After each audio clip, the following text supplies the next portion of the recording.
Year 1993, location Seattle. A man with a receding hairline goes from barfly in Boston to radio psychiatrist in Seattle. Along the way, he makes friends, enemies, and meets a nice dog. This is the television program Frasier, airing on NBC for a span of 11 years. A long run indeed, but even more impressive when considering this was a spin-off of the already lengthy Cheers, which started in 1982.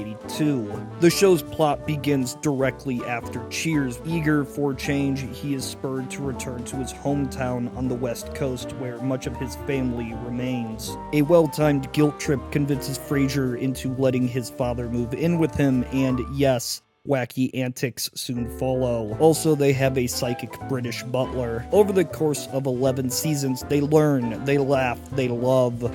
Hello, caller. What are you wearing? Frasier's own perception of culture and the arts often clashing with his father's desire to drink beer and pet dog. This shares many attributes with other standard sitcoms. The multicam setup, the laugh track, relatively open and shut plot lines. But Frasier is one of the few to break the mold and cement itself as one of the kings of 90s television. Not afraid to do the unexpected, not entrenched in the cliches that bore even the most simple-minded. This show is something special. Being the host of an acclaimed AM radio talk show has made him somewhat of a celebrity in the city, taking calls from the public to offer quick doses of psychiatric help. But this comes at the cost of losing respect from his peers, turning the standards of private practice into a bit of a farce. Nevertheless, he prevails, striving for acceptance amongst the social circles of Seattle's elite. This elitism is only fueled by his rivalry with his brother, and the two engage in a war of one-upmanship, often finding themselves in the most unfortunate situations along the way. Niall's infatuation with the British butler is also sure to lead to a humorous faux pas, with the witty quips, the outlandish circumstances, and surrounding echo of dead voices. You may still not be convinced that Frasier is anything more than another stale bread stuck in the toaster of 90s sitcoms, but I will have you know, good sir, this bread is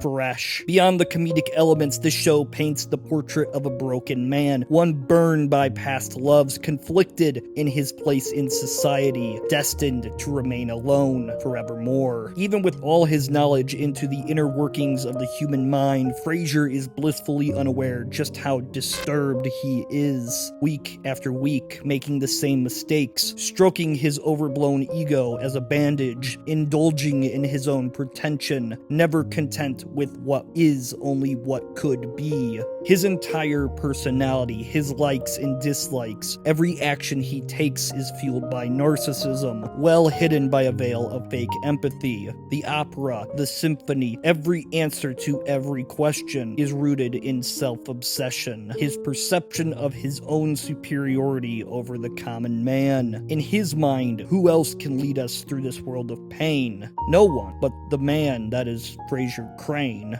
To question his character, his actions in any way, will lead to his mind resorting to walls of self-defense. His actions cannot be foolish, for he graduated from Harvard. His celebrity, unquestioned. Why else would he still be on the air? His sexual prowess cannot be denied, for he is literally a beast. This sort of rerouting responsibilities is common for many people with narcissistic personalities. The blame for one's actions must always shift, and even if no one else can be found, some outside force must have influenced his decision. Of course, this has led to a life where all his friends and family only stay around out of necessity, whether it be their jobs, healthcare, or self-fulfilling prophecy. And even these relationships are constantly in turmoil as the inner struggle of this man's brain manifests. Frasier selfish, Frasier stupid, Frasier horny. His brother seethes with jealousy, father with disappointment. His beloved cafe can't help but despise him for his outlandish demands. Without money, success, fame, and the promise of elite status, he has nothing. Or more poignantly, he is nothing. No career, no relationship, no hope. You're not famous anymore.